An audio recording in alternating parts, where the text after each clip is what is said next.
Hello friends, मैं हूं अमित प्रताप सिंह। आज हम सीखने वाले हैं कि पॉइंट लाइक चार्ज क्या होता है। पॉइंट लाइक चार्ज क्या होता है उसकी डिफिनेशन की बात करेंगे और बाद में बात करेंगे कंडक्टर क्या होता है, इंसुलेटर क्या होता है और सेमीकंडक्टर। और इसके बाद हम चार्ज की प्रॉपर्टी सीखेंगे। तो आइए शुरू करते हैं। Point like charge actually definition क्या है? It is a point where all charge of the body is concentrated। एक ऐसा पॉइंट जहां पर पूरी बॉडी का चार्ज इकट्ठा हो तो उसको बोलते हैं पॉइंट लाइक चार्ज। अब हम बात करते हैं कंडक्टर क्या है। The material through which the electric current can be flow easily is are called conductor. हम सभी मेटल्स ले लेंगे इसमें। All metals are conductors. Earth भी एक कंडक्टर है। ह्यूमन बॉडी, हमारी बॉडी खुद एक कंडक्टर है। इस तरह हम एग्जांपल दे सकते हैं। बात करते हैं इंसुलेटर की। इंसुलेटर क्या है? The material which does not allow to pass electric current are known as insulator. Example में लेंगे rubber, plastic, stone, dry wood. इस तरह हम एग्जांपल दे सकते हैं। बात करते हैं सेमीकंडक्टर क्या है। The materials which allow to pass electric current at some temperature and does not allow at low temperature, very low temperature, are called semiconductors। Example लेते हैं जर्मेनियम, सिलिकॉन। जर्मेनियम और सिलिकॉन ये नेचुरल सेमीकंडक्टर है। और बाकी cadmium sulphide, gallium arsenide, ठीक है। इस तरह जो है मैन मेड कंपाउंड सेमीकंडक्टर्स भी हम यूज करते हैं। फ्यूचर में इनके बारे में डिटेल सीखोगे। इनऑर्गेनिक बहुत सारे सेमीकंडक्टर्स होते हैं। अब हम बात करने वाले हैं कि जो प्रॉपर्टीज होती है इलेक्ट्रिक चार्ज की वो क्या होती है। स्टार्ट करते हैं properties of the electric charge. तो सबसे पहले आता है, फर्स्ट नंबर आता है additivity of the charge. Additivity क्या होता है? Electric charge is a scalar quantity, so the total charge of the system is obtain by a algebraic sum of all charges. Example लेते हैं, जैसे किसी सिस्टम पर बहुत सारे चार्ज पार्टिकल्स है, Q1, Q2, Q3, Q4, but यहाँ पे Q1, Q2, Q3 जो है पॉजिटिव चार्ज है जबकि Q4 नेगेटिव चार्ज है। तो अलजेब्रिक सम का मतलब होता है कि जब टोटल चार्ज निकालोगे तो Q1 + Q2 + Q3 करके जो भी वैल्यू आएगी उसमें से Q4 को माइनस कर देना है। यानी आप यहाँ पर अलजेब्रिक सम करोगे। सेकेंड प्रॉपर्टी आती है charge is conserved. Charge conserved किस तरह होता है उसकी बात कर लेते हैं। The total charge of an isolated system is always constant in any electrical process। किसी भी इलेक्ट्रिकल प्रोसेस में टोटल चार्ज हमेशा कांस्टेंट रहता है, वह कम ज्यादा नहीं होता। दूसरा, हम और इसको अदर वर्ड्स में दूसरे सेंटेंस में लिख सकते हैं, those electrical process can be occurred in which two antiparticles are created और डिस्ट्रॉयड। यानी कि दो एंटी पार्टिकल या तो बन रहे हैं या तो डिस्ट्रॉय हो रहे हैं, तभी वह इलेक्ट्रिकल प्रोसेस पॉसिबल है। अदरवाइज इलेक्ट्रिकल प्रोसेस पॉसिबल नहीं है। तो ये कंजर्वेशन ऑफ चार्ज का सबसे अच्छा जो है दो सेंटेंस आपको बताया, इसको आप नोट कर लीजिए। इसके एग्जांपल्स देखते हैं। एग्जांपल्स में आप देखिए, प्लास्टिक रॉड है और हेयर। प्लास्टिक रॉड को आप हेयर पर अगर आप रब करते हो बिफोर रबिंग, तो देखिए रब करने के पहले यहाँ पर 0 चार्ज था, यहाँ पे 0 चार्ज था, क्योंकि प्लास्टिक की रॉड न्यूट्रल होती है और बाल भी आपका न्यूट्रल होता है। दोनों प्लस करेंगे तो आंसर 0 आएगा। लेकिन जब हम इनको रब कर देते हैं, रब करने के बाद आफ्टर रबिंग आप देख सकते हैं इस पर नेगेटिव चार्ज आता है, यहाँ पॉजिटिव। ऐसा क्यों हुआ? क्योंकि कुछ इलेक्ट्रॉन यहाँ से निकल करके, कुछ इलेक्ट्रॉन हेयर पर से, बाल पर से निकल के कहाँ आते हैं? प्लास्टिक पर आते हैं। तो प्लास्टिक पर नेगेटिव चार्ज प्रोड्यूस होता है और यहाँ पर पॉजिटिव चार्ज प्रोड्यूस होता है। इस तरह पॉजिटिव और नेगेटिव, तो जितना पॉजिटिव चार्ज यहाँ इंड्यूस होगा उतना यहाँ पे नेगेटिव चार्ज इंड्यूस होगा। प्लस और माइनस, अगर प्लस करोगे तो आंसर क्या आएगा 0। तो जितना चार्ज पहले था रब करने के बाद भी उतना ही चार्ज है। तो एक एग्जांपल ले सकते हैं।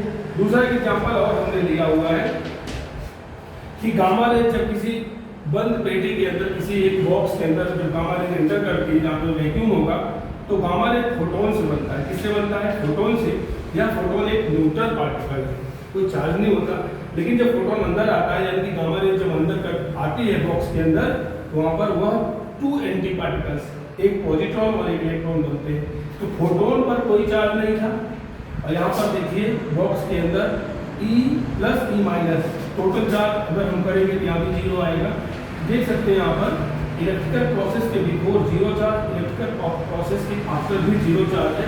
इस तरह हम कंजर्वेशन ऑफ चार्ज का एग्जांपल दे सकते हैं और इस तरह हम उसको समझ सकते हैं कि कंजर्वेशन ऑफ चार्ज किस तरह हम एक्सप्लेन कर सकते हैं। अब हम बात करते हैं, आगे चलते हैं। तीसरी प्रॉपर्टी आती है क्वांटाइजेशन ऑफ चार्ज। क्या आती है? Quantization of charge. अब देखिए थर्ड प्रॉपर्टी है quantization of charge, quantization of electric charge. तो इसका स्टेटमेंट कैसे लिखा जाएगा? Every charge found in the nature is an integral multiple of fundamental charge which is denoted by small e। तो small e को friends जो है फंडामेंटल चार्ज बोलते हैं। नेचर के अंदर इससे कम चार्ज पॉसिबल नहीं होता, आपको ध्यान रखना है। तो उसको यूनिट बोल सकते हैं हम चार्ज की एक प्रकार से। तो E की वैल्यू होती है 1.6 × -19 कूलम। इसमें हम इस तरह इसको रिप्रेजेंट करेंगे न्यूमेरिकल फॉर्म में, मैथमेटिकल फॉर्म में। Q = N E। क्या है? Fundamental charge. E क्या है? Number of electron. और Q क्या है? Total charge. अब हम बात करते हैं कि क्वांटाइजेशन ऑफ चार्ज को सबसे पहले समझाया किसने था? सबसे पहले फैराडे ने समझाया था। Faraday was a scientist who explain quantization of charge at first time. किसने समझाया था पहली बार? फैराडे ने।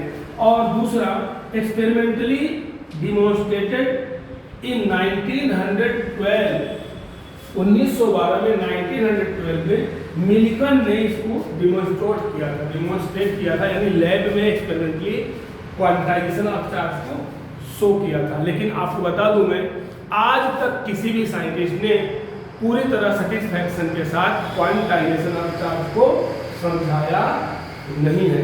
थोड़ा और इसके बारे में बात करेंगे, हम आगे इसकी बात करने वाले हैं।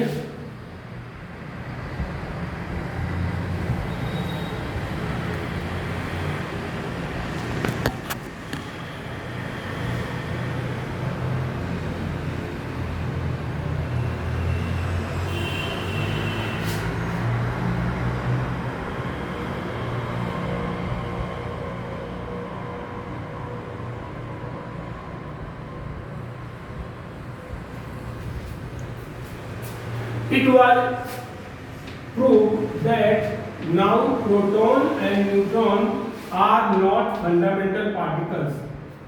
अब आपको ध्यान रखना है, आफ्टर क्वांटाइजेशन एक्सप्लेनेशन हम ऐसा बोल सकते हैं प्रोटॉन न्यूट्रॉन और फंडामेंटल पार्टिकल्स नहीं है। More fundamental particles are discovered, जिनका नाम है क्वार्क्स। क्या नाम है? क्वार्क्स। तो टोटली क्वार्क्स 6 टाइप के होते हैं, लेकिन मेनली अगर देखा जाए तो 2 टाइप के। तो उन दोनों को फ्यूचर में आपको सिखाए जाएंगे बाकी के बारे में, लेकिन अभी आपको 2 मेन क्वार्क अप और डाउन ध्यान रखना है। अप क्वार्क को U से दिखाते हैं, उस पर चार्ज होता है +2/3e, और डाउन क्वार्क को D से दिखाते हैं, उस पर चार्ज होता है -1/3। तो आप देख सकते हैं, अगर हम प्रोटॉन की बात करें तो प्रोटॉन जो होता है वह UUD, यानी कि +2/3e, +2/3e और -1/3, इसका हिसाब लगाओगे तो पॉजिटिव E आएगा। इसलिए हम बोलते हैं कि प्रोटॉन पर जो चार्ज होता है +E के बराबर होता है। और न्यूट्रॉन की बात अगर हम करें तो UDD, एक अप यानी कि +2/3e, -1/3e, -1/3, हिसाब करेंगे आंसर 0 आएगा। इसलिए न्यूट्रॉन पर बोलते हैं 0 पार्टिकल, 0 चार्ज है। तो न्यूट्रॉन एक अप 2 डाउन से बना हुआ है और प्रोटॉन 2 अप और 1 डाउन से बना हुआ है। इस तरह हम आज तक इतना हम इन्वेंशन कर चुके हैं, यहाँ तक हमको ध्यान रखना है।